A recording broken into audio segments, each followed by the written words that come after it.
형제자매 여러분 안녕하세요. 오늘은 8월 8일 수요일 그리스도인은 무엇으로 기뻐하는가 라는 제목으로 누가복음 10장 17절부터 24절까지를 묵상합니다. 17절 70인이 기뻐하며 돌아와 이르되 주여 주의 이름이면 귀신들도 우리에게 항복하더이다. 자, 예수님께서 보낸 70명의 제자들이 돌아와서 그들이 삶의 현장에서 주님의 보내심을 받은 대로 어떻게 했는지를 와서 보고합니다. 자, 그런데 70인이 기뻐하며 돌아왔다 그랬습니다. 왜냐하면 주여 주의 이름이면 귀신들도 우리에게 항복하더이다. 자, 2명씩 팀을 짜서 35팀이 주님의 명령에 따라서 갈릴리 일대 지역에 보냄을 받아서 그들이 각자 하나님의 뜻 가운데 사역했는데 그들이 경험한 것은 뭐냐면 주님의 이름에 귀신도 우리에게 항복하나이다. 예수님의 이름의 능력으로 살아가는 삶을 경험한 것입니다. 그래서 삶의 현장에서 하나님의 기준을 붙들고 그 이름으로 영적 전쟁을 하고 선포하고 악한 영의 계획을 파할 때 승리했다는 것이죠. 그런데 잘 보면 70인이 돌아와서 이것을 나눴습니다. 자, 제자의 삶이라는 것은 바로 그런 것 같아요. 주님으로부터 보냄을 받아서 삶의 현장에서 그 뜻대로 살아가면서 치열하게 살아가는 삶의 모습이 있고요. 또 돌아와서 그것을 주님께 보고하고 함께 나누고 함께 보냄을 받은 사람들끼리의 어떤 나누는 시간이 필요한 것이죠. 결국 이 두 가지가 우리 안에 있어야 우리 가운데 포함돼야 우리가 주님의 제자로서 사명받은 사람으로서 이 땅을 살아가게 되는 것이죠. 그래서 보냄을 받아서 삶 현장에 사는 것은 우리 주중에 있는 삶을 얘기하는 것이고요. 그리고 주일 예배나 또 우리 금요일날 나눔방 같은 경우는 돌아와서 우리가 한 주간 어떻게 살았는지 삶 현장에서 어떻게 살았는지를 보고하는 것입니다. 여러분, 보고하는 그 시간에 여러분 기뻐함으로 보고합니까? 아니면 보고할 게 없습니까? 여러분, 삶의 현장에서 어떻게 살아가냐에 따라서 우리가 돌아와서 보고하면서 어떻게 할 수 있는지, 무엇을 나눌 수 있는지가 드러나는 것입니다. 여러분, 오늘도 치열하게 이번 주 더 더워졌는데 삶의 현장에서 치열하게 살아가지 않으십니까? 여러분, 그러나 흔들리지 않고 주님의 이름으로 악한 영의 계획을 파하고 여러분 흔들리게 하는 모든 것들을 이겨갈 수 있는 이런 모두가 되시기를 바랍니다. 18절 예수께서 이르시되 사탄이 하늘로부터 번개같이 떨어지는 것을 내가 보았노라. 예수님께서도 그 제자들이 70명의 제자들이 주님의 이름으로 선포하고 악한 영을 파하고 하나님 나라를 선포할 때 그 악한 영이 정말 이렇게 무너지는 것을 예수님께서 보셨다고 말씀하십니다. 다시 얘기하면 우리가 매일매일 삶의 현장에서 주님의 이름을 붙들고 하나님 나라를 이루어가고 어둠의 세력, 악한 영의 세력들을 우리가 삶의 모습으로 이겨갈 때, 파할 때, 악한 영의 괴계를 선포하며 승리할 때 여러분 주님도 그것을 다 보고 계신다는 것입니다. 반대로 얘기하면요, 우리가 하나님의 기준을 붙들지 않고 내 욕심, 내 욕망을 채우기 위해서 잘못된 선택을 하면서 무너질 때도 주님은 다 보고 계신다는 것이죠. 여러분, 그렇기 때문에 현장에서 우리가 어떻게 살아야 될지 오늘도 무장하고 달려가야 할 것입니다. 혹시 어저께 넘어졌을지라도 오늘 다시 한번 주님의 이름으로 무장하고 영적인 전신갑주를 우리 여러분에게 무장하고 말씀을 검을 들고 현장으로 달려가십시오. 여러분 승리할 수 있습니다. 19절 내가 너에게 뱀과 전갈을 밟으며 원수의 모든 능력을 제어할 권능을 주었으니 너희를 해할 자가 결코 없으리라. 자, 주님께서 뱀과 전갈, 악한 영의 어떤 모습을 표현하는 것인데 밟으며 원수의 모든 능력을 제어할 권능을 주셨다고 말씀하십니다.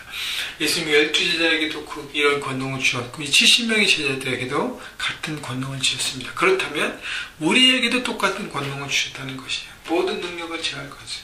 어떤 능력이에요? 원수의 모든 능력을 제어할 권능을 주셨다는 것이죠. 그것이 바로 예수 그리스도의 힘이고요. 기도 위에는 이런 능력이 나타나지 않는다고 주께서 말씀하셨습니다. 그렇기 때문에 우리가 매일매일 기도함으로 주의 능력을 받고 주의 능력을 실천하는 삶이 필요한 것입니다. 이미 우리에게 있어요. 나는 왜 자꾸 넘어지지? 나는 왜 자꾸 포기하지? 나는 자꾸 타협하지? 스스로 자기 자신과 타협하지 마십시오. 주님의 이름을 붙들고 견고하게 주님의 뜻 가운데 서서 달려가면 승리할 수 있는 것입니다. 이미 우리 안에 능력이 있습니다. 능력을 사용하는 사람은 승리할 것이고요. 능력을 사용하지 않는 사람은 실패할 것입니다. 20절 그러나 귀신들이 너희에게 항복하는 것으로 기뻐하지 말고 너희 이름이 하늘에 기록된 것으로 기뻐하라 하시니라. 자, 예수님께서 말씀하신 것은 막 능력을 선포하고 악한 영의 괴기를 파괴하고 그 사회경쟁에 있었던 승리들을 보면서 거기에 도취하지 말고 중요한 것은 너희가 하나님의 사람인 것, 하나님의 자녀인 것, 너희의 어떤 스테이러스에 대해서 기뻐하라는 것입니다.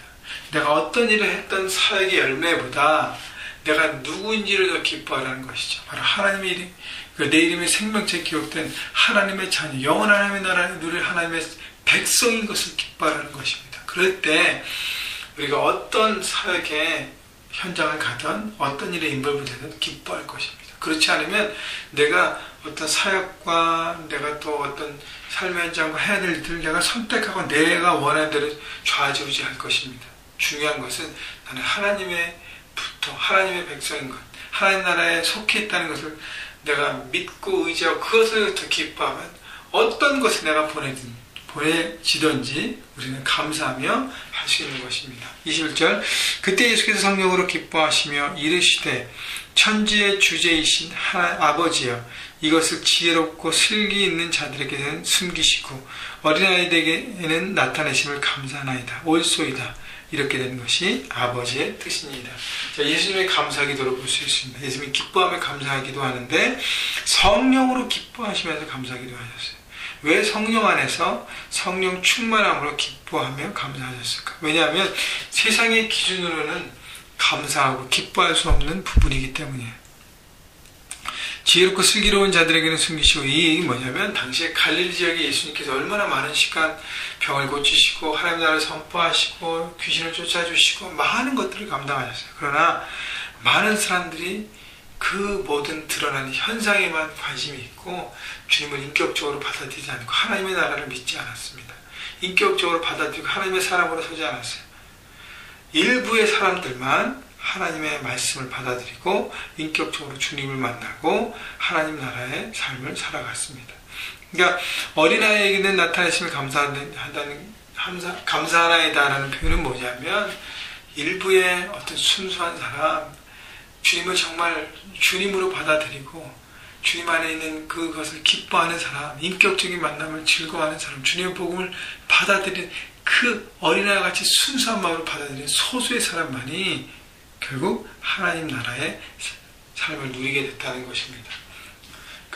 그렇기 때문에 예수님께서 성령 안에서 감사할 수 있다는 것은 어떤 세상적인 크기의 문제가 아니라 적은 무리지만 그들이 정말 예수님을 인격적으로 만나고 하나님 나라의 삶이 무엇인지를 깨닫고 보고 그렇게 살아가는 것을 주님은 기뻐하시는 것입니다. 이것이 바로 하나님의 뜻이라는 것입니다. 자, 그렇기 때문에 우리가 성령 안에서 감사할 수 있을 때는 내 기준과 내 마음과 세상의 기준이 아니라 하나님의 기준과 방법으로 바라볼 때 우리는 기뻐하고 감사할 수 있습니다. 여러분 오늘도 여러분 현장에 살아갈 텐데 내 기준으로 막 일이 잘 되고 막 보여지고 뭐 성과가 나고 여러분 그때만 감사하지 마십시오. 이것을 성령의 눈으로 바라보고 잘 안 되고 이것이 안 되는 방법을 내가 깨달았구나. 또 하나 이렇게 하면 되지 않을 방법을 깨닫고 어떻게 내가 선택할지 깨달았구나를 바라보면서 성령의 눈으로 바라볼 때 여러분 모든 삶의 모든 부분들이 감사의 제목일 것입니다. 22절 내 아버지께서 모든 것을 내게 주셨으니 아버지 외에는 아들이 누구인지 아는 자가 없고 아들과 또 아들의 소원대로 계시를 받는 자 외에는 아버지가 누구인지 아는 자가 없나이다. 예수님을 인격적으로 만나야 하나님을 또 하나님 나라를 제대로 파악할 수 있다는 것이고요. 23절 제자들을 조용히 돌아보시며 조용히 이르시되 너희가 보는 것을 보는 눈은 복이 있다. 다시 얘기하면 하나님 나라를 보는 삶, 어떤 악한 힘이 무너지고 하나님 나라의 확장됨을 바라보는 것. 그러니까 세상의 기준이 아니라 세상의 모든 사람들이 보는 그 관점이 아니라 하나님의 관점으로 세상을 바라보는 그 눈을 가진 것. 그것을 기뻐하고 그것이 축복이라는 것을 하나님께서 우리에게 말씀하시는 것입니다. 그래서 24절에 보면 내가 너에게 말하노니 많은 선지자와 임금이 너희가 보는 바를 보고자 하였을 때 보지 못하였으니 너희가 듣는 바를 듣고자 했을 때 듣지 못하였느니라. 그 사람들은요, 자기의 기준, 자기의 생각 여기에 머물러서 보지 못했습니다. 듣지 못해서 못 본 게 아니에요. 마음으로 받아들이지 않았기 때문에, 내 기준을 내려놓지 않았기 때문에, 내 생각과 방법을 내려놓지 않기 때문에 보지 못한 것입니다. 여러분, 하나님 나라가 우리 삶 가운데 임하고 우리가 하나님 나라의 삶을 살 수 있다는 것을 여러분 기뻐하시고 축복으로 여기십시오. 바로 삶의 현장에서 여러분 말씀의 기준대로 오늘도 묵상한 대로 살아갈 때 이것이 바로 우리의 삶의 가장 큰 축복인 것을 여러분 기억하시고 현장에서 승리하시는 여러분 모두가 되시기를 주님의 이름으로 축원합니다.